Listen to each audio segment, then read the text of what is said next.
Good morning, everybody. Welcome to another round of coffee and questions. And what's today's topic? A while back on the forum, I got asked questions about what kind of a sprayer do I use to do my wood turnings and a lot of my projects, like the wood carvings. What do I use on the sign making? And just overall in my shop. I don't use anything high-end or fancy. I use this right here. It's the basic spray gun set made by Badger. I get it off Amazon. I'll leave you the link below. This is the kit right here. It's about 20 bucks, I think, somewhere right around there. It comes in the package you see over here on the left.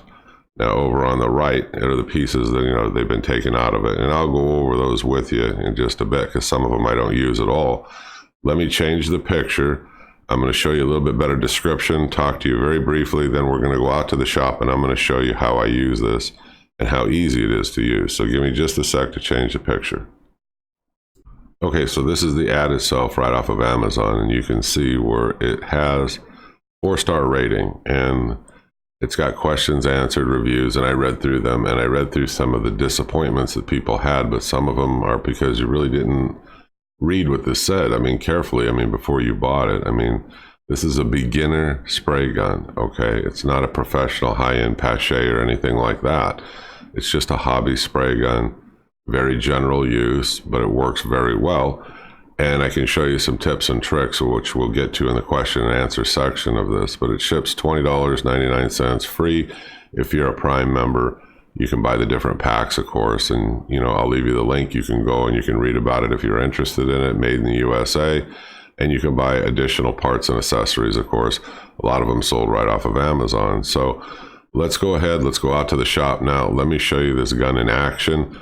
And then we'll come back and we'll do the questions and answers. So see you in just a sec out at the shop. Okay, so the locust out here is so loud that it was interfering with the audio, so I shut it off. But here you can see me. I'm using the Badger spray gun. I've got it filled with lacquer. I'm using brushing lacquer. They say you're not able to spray it, or they don't suggest you spray it, but I find spraying brushing lacquer works fine for both sealing and for building up coats. So, or I could use regular lacquer, of course, and just put a little lacquer thinner with it if I wanted to thin it down. That's all brushing lacquer is, really, is thinned down lacquer. So, but I have a can of brushing lacquer. This is what I'm using. And you can see I overlap about 50% each time as I'm going around this. Now, it takes seconds, really, or minutes for this to harden. And then I turn around and I start building up another coat. Somebody said, well, how many coats? Well, I don't know. That depends. Sometimes 3, 4, 5. I keep doing it until I get the look that I want, or I get it as glossy as I want. It just take your time, keep building them up.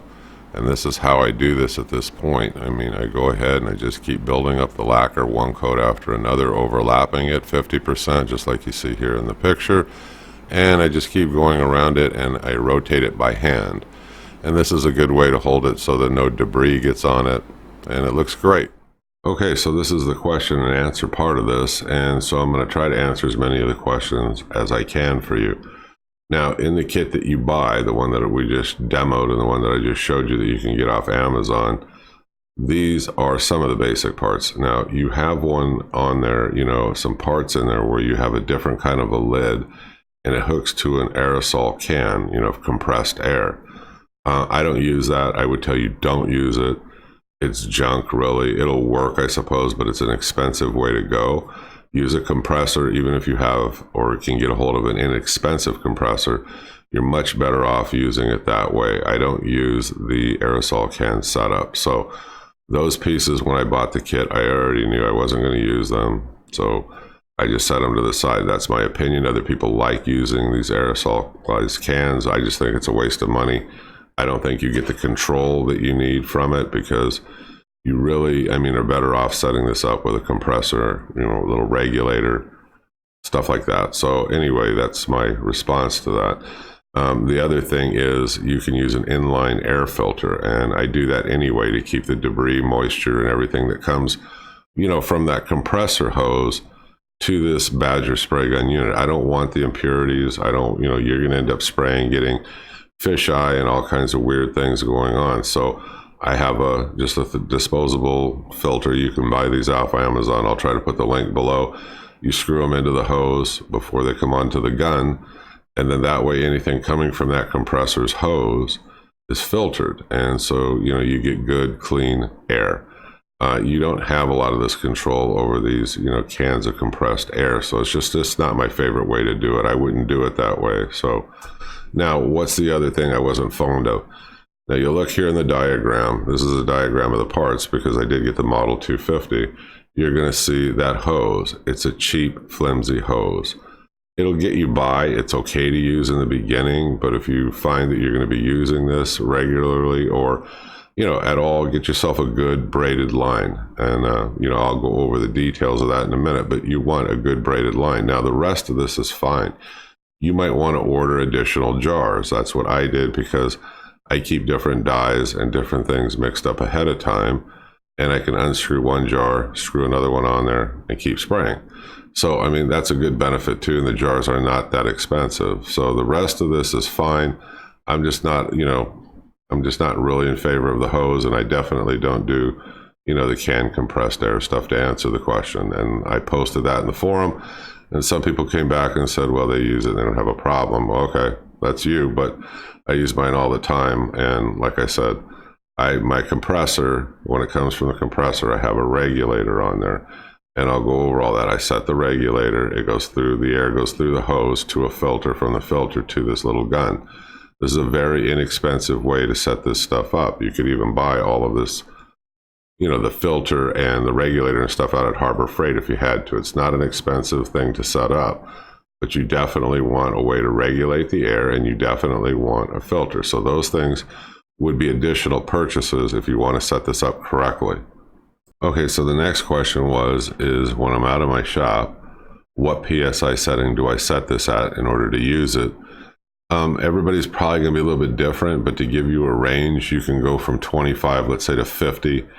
That's a good range. Mine, I set around 35, sometimes 40, right around in there. Now, that's what I'm setting, that regulator pressure at.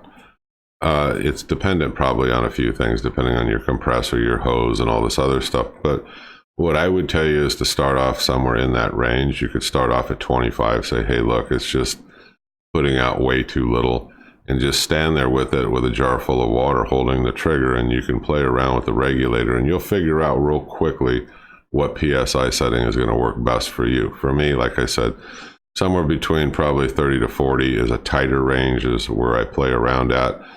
It depends on what I'm putting in here. You can put real thin stuff. As thin as water, lacquer thinner, all kinds of stuff like that. You start getting a little thicker by putting lacquer in there, or something that's a little bit thicker. You might want to adjust that PSI upward a little bit to get the same good spray pattern going. But that gives you a good idea. The next question is, what's the hose length? Well, I think it's around 18 inches, I think. I don't know. Like I said, I would replace the hose with a good braided hose going forward if you're going to be using this a lot. Nothing wrong with this in the beginning, but you'll know when you pull it out of the kit, it's a very, just a cheapy kind of a plastic hose. I don't know how to tell you. It's just cheap, but it'll work, I suppose, for a short period of time, but it will fail eventually because it's just not that well made of a hose. Yeah, I was reading through, I get you what you're saying. I was reading through the reviews and stuff like that, and people were criticizing this as not being, a very good detail sprayer, and on and on. It's not. It's a basic sprayer. It's not meant to do, detail spraying. That's not what it's for.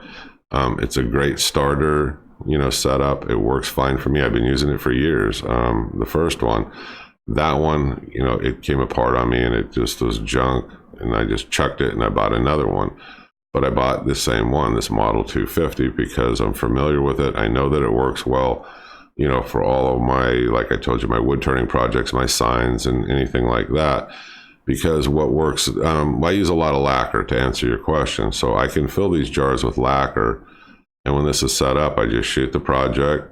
I can wait a minute or two, the lacquer is set up, I shoot the next coat, and I can just keep building coats, and it all comes out of the sprayer, and I just keep doing that. And when I'm done, I clean it up, and we'll talk about that in a little bit. But it's fast, it's easy to use, and I think it's a good value for the price. There is no 1/4 inch adapter with it, but you can buy it separately, I suppose, online if you needed to, to make that transition. Cleaning it. I think cleaning it is very easy. If you wanted to, let's say that you had lacquer in it. I take the jar. I've got a little basin. Okay, I put lacquer thinner in it, and I dip the jar into it with a shop towel or something disposable, and I clean it out real good. I set it out to dry. Now you're going to see that number 50025. That's the pickup tube. So I rinse that through that lacquer thinner, that little basin of lacquer thinner, and I set it to the side. Now you can also put that pickup tube, that 50025, onto the unit itself, which is up above that 50072.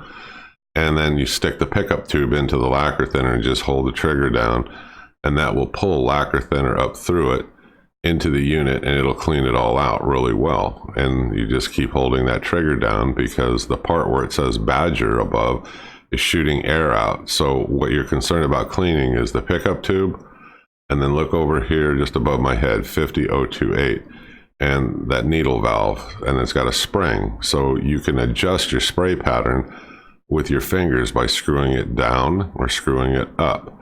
And this is where you play around to get your spray pattern. But in cleaning it, I go ahead and I stick it into the lacquer thinner, the pickup tube, and I hold the trigger down, and I have a needle. And people will criticize, the cleaning method, but it works for me. And I run a needle through that piece, that 50028, from the top down. I just ram it up and down, and just a bunch of times, and then I soak it back into that lacquer thinner.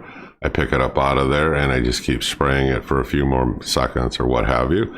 And this thing's totally clean, and I'm ready to go ahead and use it on the next fluid, or I'm ready to go ahead and I'm ready to put it away for the day. So the question is, what do I think of it overall? I mean, I think it's a good purchase. I mean, I would buy it again, and I have, because the first one failed on me. The whole trigger mechanism just kind of fell apart, and I lost some of the pieces. So I was just like, okay, time to get rid of it, time to get a new one, which I did. So, and you saw in the picture, I mean, it sprays really well. Now, this is a simple, inexpensive, single action, okay, airbrush. And like I said, it's not meant to do anything like in terms of body work or anything like that. I'm not saying you can't do it. I'm saying this is just a simple, basic spray gun unit. It's good for hobbies. It's good for, like I told you, the things that I do out in my shop. It's fast, it's easy to clean. Replace the parts that I told you, it'll last you just like it does me. I'm still using the braided lines and stuff that I have on mine. I've had them for a couple of years. I mean, and I don't have any wear and tear on them. The braided lines will last you a very long time if you decide to buy them. Lots of questions coming back to me, off of the forum, was asking me, hey, can you spray this? Can you spray that? Can you spray? I don't spray everything. I mean, through here, some of it I don't think would work well. I would not try to spray latex unless you really thinned it down, and I have never tried it. I can spray solvents, and I've done it because they're thin. They work real well. Lacquer, varnish. You can use acrylic urethane through it. Anything like that. I've sprayed acetone, although I wouldn't recommend you doing that without, all the safety equipment. But, you can spray anything that's thin through it, without a problem. I've thinned down Danish oil, put it in these jars, added some trans tint, which is a dye, and made my own toning. You can play around what I found, as long as it's a thin fluid, it works perfectly fine. When you start getting into the thicker stuff, you probably want a different kind of spray brush, or, a different model. You can buy different models from Badger that will spray, I think, coarser material. I have not done that, but they are available. You can search around off of one of the links that I leave you to Amazon, and you can see, if you want something that'll spray, a thicker material for you. And the question keeps coming back, and it relates more to, like, fine detail work. It's not a detail spray gun. It's not designed to deliver anything that way like a detail spray gun would. I would tell you, this isn't the one that you want to use. This one works great for broader coverage. That's the best way I can explain it. And yes, you can adjust your spray pattern. If you look at 50028, and there's that spring 5000281, by just grabbing this with your fingers and going up or down, you can change the pattern. But it's not for detail work at all. And this is where this thing gets criticized. But that's the fault of the person purchasing it, that you didn't read it carefully enough, because it tells you that it's not really meant to do that kind of work. What kind of a pattern does it spray when you push the trigger down? Well, I would tell you from about I'm guessing, but somewhere from about 3/4 of an inch to 2 inches, and it will spray like a round kind of a pattern.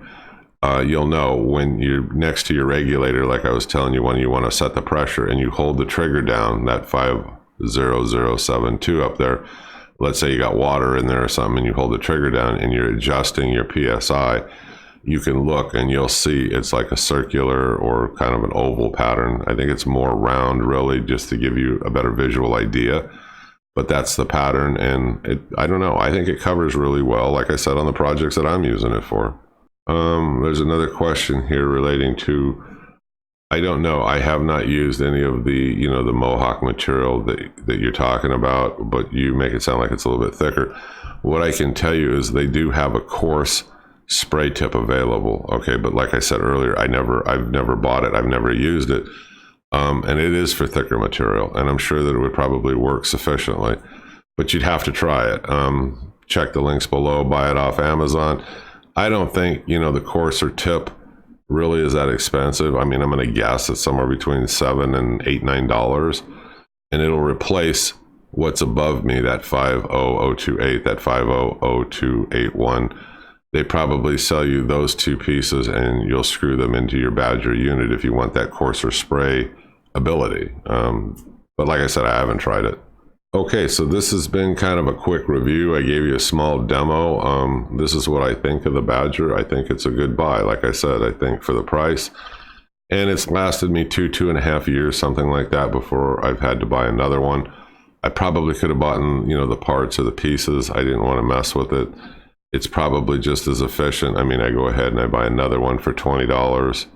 The other one, you can look at it. I put them in a little bin just as spare parts, and then I go on about my way with it. But if somebody is using something similar and you have good experience with it, put it in the comment below.